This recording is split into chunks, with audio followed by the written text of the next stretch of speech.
মাঝে মাঝে আমার কাছে প্রশ্ন জাগে যে আর কি কখনো বাংলাদেশের মাটিতে আওয়ামী লীগ এবং বিএনপির পাশাপাশি রাজনীতি আমরা দেখতে পাবো। যদিও আমরা অতীতে যেভাবে দেখেছি সেটা খুব ভালো না, তারপরেও মোটামুটিভাবে বলা যায় যে 15 বছর আগের ইতিহাস যদি বলেন, এরশাদ বিরোধী আন্দোলন অথবা তার আগে বিএনপি আওয়ামী লীগ পাশাপাশি অবস্থান করেছে।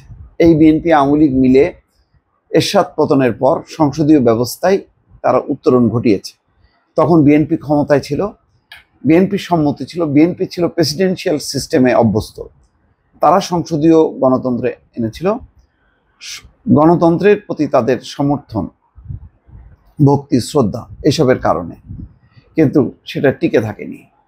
এবং এখন এমন অবস্থা যে এক পক্ষ যদি ক্ষমতায় থাকে আরেক পক্ষ ক্ষমতার ধারে কাছে না, একেবারে নিশ্চিহ্ন হয়ে যেতে হবে। দর্শক, কথাগুলো কেন বললাম?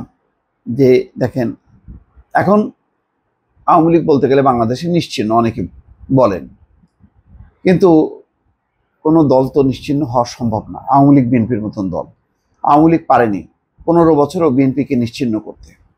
তো সুতরাং কেউ যদি বলে যে আওয়ামী লীগ নিশ্চিহ্ন হয়ে গেছে, আর জীবনেও তারা বাংলাদেশের মাটিতে রাজনীতি করতে পারবে না, এটা আমি বিশ্বাস করি না। কিন্তু যেটা শঙ্কা সেটা হলো যে আওয়ামী লীগ বিএনপি তারা সহ অবস্থান নিয়ে যার যার মতন করে রাজনীতি করতে পারবে কিনা, আবার আমরা পার্লামেন্টে দেখতে পাবো কিনা যে আওয়ামী লীগ ক্ষমতায় বিএনপি বিরোধী দলে, বিএনপি ক্ষমতায় আওয়ামী লীগ বিরোধী দলে, এমন চিত্র আমরা দেখতে পাবো কিনা।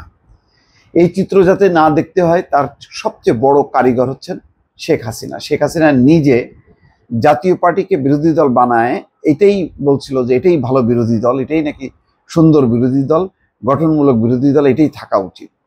তো বাংলাদেশের প্রধান একজন নেত্রী শেখ হাসিনা নিজে যদি এই স্বীকৃতি দেয়, তাহলে বাংলাদেশের মাটিতে আসলে আওয়ামী লীগ বিএনপি রাজনীতি করবে, এটা বিশ্বাস হয় না।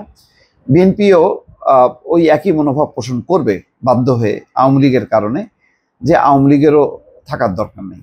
জানি না সেটা বলবে কিনা, পরিবর্তন হইতে পারে, সেটা নাও বলতে পারে। কিন্তু যে ঘটনাটা নিয়ে এতক্ষণ আমি আপনাদের সামনে কথা বললাম সেটা হচ্ছে একটা খবর দেখে। সেটা কি? ঈদের নামাজ শেষে জয় বাংলা স্লোগান, আওয়ামী লীগ বিএনপির সংঘর্ষ, গুলিবিদ্ধ এক। বুঝতে পারছেন? ঈদের মানে নামাজ, ঈদের জামাত, সেখানে নামাজ শেষ করার পরে জয় বাংলা স্লোগান দিয়েছে আওয়ামী লীগ, এবং এটাকে কেন্দ্র করে গোলাগুলি রীতিমতো। বাংলাদেশের ইতিহাসে এরকম কখনো ঘটেছে? ঈদের জামাতে গোলাগুলি আওয়ামী লীগ বিএনপি আমি তো দেখি না। মারামারি হয়েছে ঈদের জামাত নিয়ে, কোথায় পড়ানো হবে না হবে এইসব নিয়ে, কিন্তু রাজনৈতিক দল মারামারি করে একেবারে মানে ঈদের জামাতে নামাজ শেষ হওয়া মুহূর্তে, এরকম আমি দেখি নাই।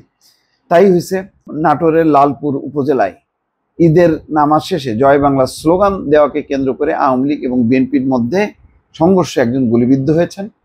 রোববার সকাল 9টার দিকে উপজেলার রামকৃষ্ণপুর গ্রামে এই ঘটনা ঘটে। এই ঘটনায় জড়িত থাকার অভিযোগে 5 জনকে আটক করেছে পুলিশ। প্রত্যক্ষদর্শী এবং স্থানীয় সূত্র বলছে, ঈদের নামাজ শেষে রামকৃষ্ণপুর ঈদগাহে আওয়ামী লীগ, যুবলীগ এবং ছাত্রলীগ কর্মীরা জয় বাংলা স্লোগান দিতে থাকে। এই সময় বিএনপি এবং স্থানীয় লোকজনের সঙ্গে তাদের মধ্যে পাল্টাপাল্টি এবং সংঘর্ষের ঘটনা ঘটে। এতে সাব্বির নামের বিএনপির একজন কর্মী আহত হন।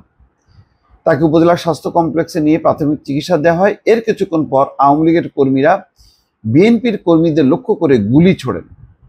এতে সুজাত নামের বিএনপির এক কর্মী গুলিবিদ্ধ হয়েছেন। তাকে রাজশাহী মেডিকেল কলেজ হাসপাতালে পাঠানো হয়েছে। চিন্তা করেন, যেখানে আওয়ামী লীগ বলতে গেলে অলিখিতভাবে নিষিদ্ধ, সেখানে তারা গুলি চালাচ্ছে।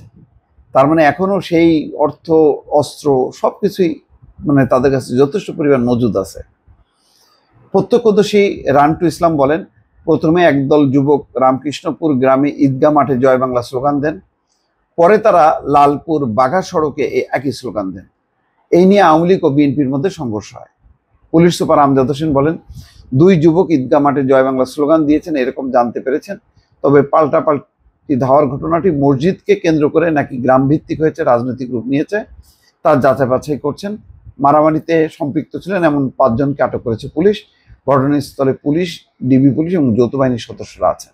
বোঝেন, এই ঘটনা প্রমাণ হয় যে বাংলাদেশে আর সহমর্মিতা রাজনীতি, সহাবস্থানের রাজনীতি, এটা বোধহয় শেষ হয়ে গেল। হয় আওয়ামী লীগ থাকবে, না হয় বিএনপি থাকবে। এটাই জন্য এখন মানে নিয়তি, অথবা এটাই একটা অলিখিত বিধান বলা যায়। দর্শক ভালো থাকবেন, আল্লাহ হাফেজ।